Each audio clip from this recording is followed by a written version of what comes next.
اس video پر بھی غور کرنی ہے اور اس میں ہونے والی جو باتیں ہیں ان پر بھی غور کرنی ہے۔ اس کے بعد میں آپ کو بتاتا ہوں کہ اس ویڈیو کی حقیقت کیا ہے اور اس میں جو کھڑے لوگ ہیں اس وقت جو باتیں کر رہے ہیں ان لوگوں کی حقیقت کیا ہے۔ تو جب ان لوگوں سے یہ بات کی جاتی ہے کہ یہ قرآن پاک کی بے حرمتی ہو رہی ہے، آیات کی بے حرمتی ہو رہی ہے، اس وقت یہ لوگ نہیں کہتے کہ یہ اس طرح کا کام نہیں کرنا چاہیے۔ اس وقت یہ لوگ کہتے ہیں کہ نہیں، تم لوگ تو منکر ہم لوگ ہیں جو قرآن پاک کی بے حرمتی ہونے سے روکتے ہیں۔ نہ ان لوگوں کے عقائد جو ہیں وہ قرآن سے ثابت ہیں، نہ ان لوگوں کے عقائد جو ہیں وہ حدیث سے ثابت ہیں۔ تو کس اسلام پر یہ لوگ چلتے ہیں؟ اور اگر یہ لوگ کہتے ہیں کہ ہم اسلام کا مذاق نہیں بننے دینا چاہتے تو پھر جائیں نا، درباروں پر جائیں، وہاں جا کر دیکھیں جہاں پر پورا حج ہو رہا ہے، جس میں کچھ مولانا صاحب جو ہیں وہ اس کپڑے کو ٹیبل کے اوپر رکھ کر اس پر سرچ کر رہے ہیں کہ اس کے اوپر یہ جو زیر لکھی ہوئی ہے، یہ زبر لکھی ہوئی ہے، یہ کیوں لکھی ہوئی ہے۔ میں ان آفیسرز کو جو وہاں کے انچارج ہیں ان سب کو سلام پیش کرتا ہوں کہ جن لوگوں نے ان لوگوں پر احسان کیا ہے، اور یہ سب کچھ ہونے کے بعد، یہ سب کچھ کرنے کے بعد، اتنا ہنگامہ کرنے کے بعد دکھایا گیا ہے کہ اس عورت نے معافی مانگی ہے، تو پھر ان لوگوں کا ان پر احسان کیوں بنا؟ کیونکہ انہوں نے حدیث کے مطابق اگر ایک جان کو بچایا تو پوری انسانیت کو بچا لیا۔ ایک آواز آ رہی ہے جس میں ایک شخص کہہ رہا ہے کہ ساڈے اسلام دا مذاق ہے۔ جب ان لوگوں کو بتایا جاتا ہے کہ قرآن پاک کی آیت میں جو لکھا ہوا ہے تم لوگ جو عمل کر رہے ہو یہ قرآن پاک کی آیت کی بالکل مخالفت ہو رہی ہے، اس وقت یہ لوگ منہ دوسری طرف کر لیتے ہیں اور کہتے ہیں کہ ساڈے اسلام دا مذاق ہے۔ اعوذ باللہ من الشیطان الرجیم، بسم اللہ الرحمن الرحیم۔ ہر ویڈیو میں میری یہ کوشش ہوتی ہے کہ میں ہر مسئلے کے اس پہلو پر بات کروں جو پہلو دوسروں کی نظروں سے اوجھل ہو گیا ہے، جس پہلو پر دوسروں کی نظر نہیں پڑی یا جس پر بات نہیں ہوئی، جس پر غور نہیں کیا گیا۔ میری ہر ویڈیو میں یہ کوشش ہوتی ہے کہ میں اس پہلو پر بات کروں۔ آج بھی جس موضوع پر میں بات کرنے والا ہوں، جس مسئلے پر بات کرنے والا ہوں، اس ویڈیو میں بھی کچھ ایسی باتیں ہیں جو ابھی تک کچھ لوگوں نے اس پر غور نہیں کیا یا اس پر کسی نے بھی کوئی بات نہیں کی۔ اس لیے اس ویڈیو میں بھی میری یہ کوشش رہے گی کہ اس مسئلے کے جس پہلو پر کسی کی بات نہیں ہوئی، کسی کی نظر نہیں پڑی، کسی نے کوئی اپنا موقف بیان نہیں کیا، اس پر میں اپنی رائے بیان کروں۔ اس کے لیے پہلے آپ یہ ویڈیو دیکھیں، اس پر غور کریں اور اس میں جو ہونے والی باتیں ہیں ان باتوں پر غور کریں۔ اس ویڈیو پر بھی غور کرنی ہے اور اس میں ہونے والی جو باتیں ہیں ان پر بھی غور کرنی ہے۔ اس کے بعد میں آپ کو بتاتا ہوں کہ اس ویڈیو کی حقیقت کیا ہے اور اس میں جو کھڑے لوگ ہیں اس وقت جو باتیں کر رہے ہیں ان لوگوں کی حقیقت کیا ہے۔ اس ویڈیو کی حقیقت بھی بتاؤں گا اور اس میں جو لوگ کھڑے ہیں ان لوگوں کی حقیقت بھی بتاؤں گا۔ تو اس کے لیے پہلے آپ اس ویڈیو کو غور سے دیکھیں اور اس میں ہونے والی جو باتیں ہیں ان باتوں کو غور سے سنیں۔ پھر میں آپ کو اس کے اس پہلو کی بات کرتا ہوں جس پہلو پر کسی نے ابھی تک کوئی بات ہی نہیں کی، اس کے بارے میں آپ کو بتاتا ہوں۔ اسلام کا مذاق کھڑا کر سر جی، آیت لکھی اور کھڑی ہو جاؤ۔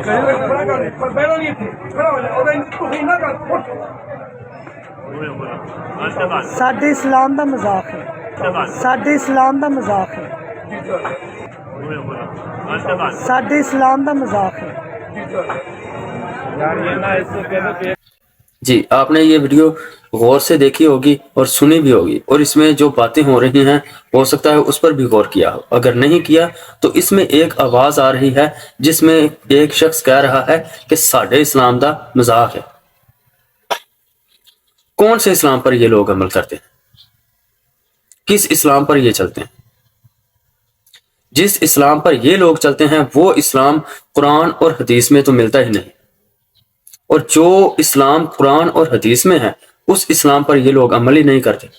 اس طرح کے اکثر ہی لوگ میں نے ایسے دیکھے ہیں کہ جن کے چہرے پر داڑھی بھی نہیں ہوتی، جن کو عربی پڑھنی بھی نہیں آتی، جن کو یہ پتہ ہی نہیں ہے قرآن پاک میں ہمارے لیے حکم کیا ہے، حدیث میں ہمارے لیے حکم کیا ہے۔ اس طرح کے لوگ جو ہیں وہ کہتے ہیں کہ ساڈے اسلام دا مذاق ہے، اور جو پاس علماء کھڑے ہوتے ہیں وہ بھی یہ نہیں کہتے کہ تم لوگوں کو پتہ نہیں ہے تو ہم سے پوچھ لو، وہ بھی کہتے ہیں ٹھیک ہے جیسا تم کہتے ہو ویسے ہی ہم بھی کر لیں گے۔ ان لوگوں کو اگر عربی کی کوئی عبارت لکھی ہوئی کہیں نظر آ جائے تو یہ کہتے ہیں کہ یہ قرآن پاک لکھا ہوا ہے، اس کو چومنا شروع کر دیتے ہیں۔ اور جب ان لوگوں کو بتایا جاتا ہے کہ قرآن پاک کی آیت میں جو لکھا ہوا ہے تم لوگ جو عمل کر رہے ہو یہ قرآن پاک کی آیت کی بالکل مخالفت ہو رہی ہے، اس وقت یہ لوگ منہ دوسری طرف کر لیتے ہیں اور کہتے ہیں کہ ساڈے اسلام دا مذاق ہے۔